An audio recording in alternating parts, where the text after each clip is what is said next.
All right, let's get right into it. Look, this isn't going to be one of those pep talks about motivation.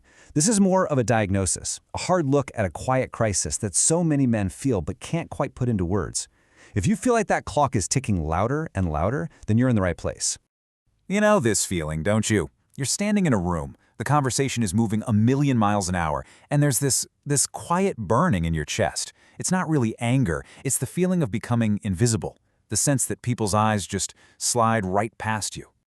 So let's call it what it is. This feeling of being a stranger in your own life, it isn't some failure of your motivation. It's a symptom. It's a sign that the rulebook you were given, the one you followed for decades, was written by people who really didn't care if you won or lost in the end. I mean, think about the promise, right? Work hard, provide for your family, follow the path, and in return, you get respect, a sense of peace, you did all of it, you checked every single box. But that feeling they promised, it never really showed up, did it? Instead, you're left with this deep, nagging sense that something is fundamentally wrong. And here's the core idea that nobody ever tells you. You weren't meant to just become comfortable furniture in your own house. The plan wasn't for you to peak at 30 and then just coast. No, the plan was for you to become dangerous. And I don't mean violent. I mean dangerous in the way a man who sees the game clearly, who can't be easily manipulated, is dangerous to the status quo. So how does this even happen? Well, here's the tough part. For most of us, power isn't taken. We give it away, piece by piece. You give a little away for comfort, a little more to avoid a fight, a little more out of sheer exhaustion, until one day you wake up and you don't even recognize the man in the mirror. You see, a huge part of the problem is a totally flawed understanding of what power even is. We're taught from a young age that power is about control. It's money, a fancy title, a loud voice. But that's a child's understanding of power. And honestly, it's a trap. So, what's the truth? True power isn't a thing you can own or put in the bank. It's a relationship. It exists in the space between people. It's about presence. When you speak, do people lean in? Do they stop what they're doing to listen? That's the real measure, not the number on your paycheck. And this really gets to the heart of it, the difference between your position and your influence. Your position, your job, your social status, that's all incredibly fragile. It can be gone tomorrow. But influence, that's something you build yourself. It operates on a much, much deeper level. And in the long run, influence always beats position. Every time. So how do you build this real influence? Well, here's the paradox. You do it by pulling back. You stop chasing. You stop over-explaining yourself. You stop desperately seeking validation from others. When you strategically withdraw your energy, you create a vacuum, and nature abhors a vacuum. Suddenly, other people start moving toward you. Now, this takes us somewhere even deeper. Think about all the stuff you've been through, the failures, the betrayals, the times you got knocked down.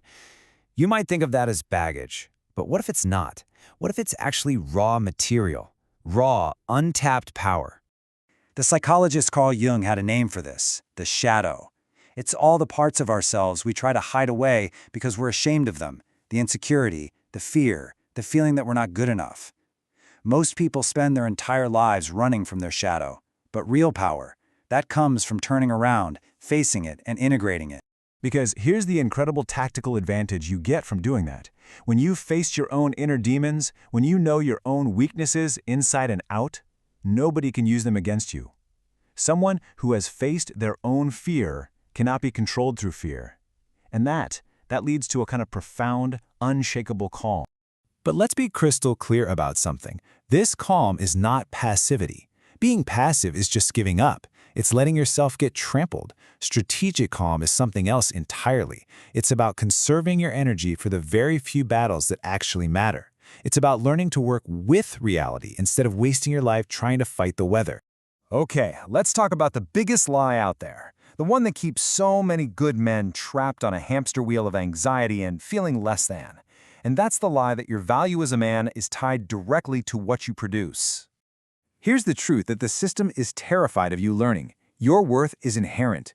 It was never about your last sale, your quarterly report, or how much you got done today. Your worth exists simply because you exist. Full stop. Once you truly get that, it breaks the whole cycle of feeling useless. And you know, once you detach your self-worth from your productivity, you start to see the world so much more clearly. You realize that every single conversation has two conversations happening at once. There are the words people are saying, and then there's the real negotiation of status, fear, and desire happening just beneath the surface. At this stage of the game, being naive about that isn't a virtue. It's negligent. And people are using tools in that hidden negotiation all the time. A little flattery here, some misdirection there, maybe even faking vulnerability to get what they want. Look, the point isn't to become paranoid. The point is to become a realist, to see the board for what it actually is, not what you wish it was. And that realism helps you spot the 3 big manipulation tactics that get used against men over 40 all the time. First up is obligation. You know this one. It's the classic, "after all I've done for you" line that tries to guilt you into doing something against your better judgment. Second, there are age narratives. Those subtle or not so subtle hints that you're out of touch, that your time has passed. And third, maybe the most painful, is manipulation through intimacy. That's when someone close to you uses one of your private fears or insecurities against you as leverage. So you see the game. You understand the tactics? Now what? What's the next step? Well, this brings us to the final stage of the journey, moving from just understanding to taking action. And this requires a true transformation of the spirit. Think of it in 3 stages. First is the beast of burden. That's the man who just carries whatever loads other people put on his back. Honestly, most men stay here their whole lives. To break free, you have to become the second stage, the fighter, the one who battles for his own freedom by dismantling that old identity. And only after that battle can you become the third stage, the creator, the man who invents his own values and lives by his own rules.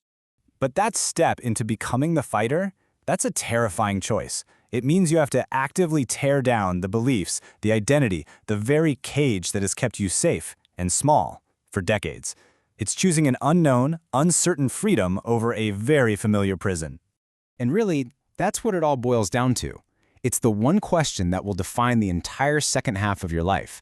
Do you want to be comfortable, or do you want to be remembered? Because you can't be both.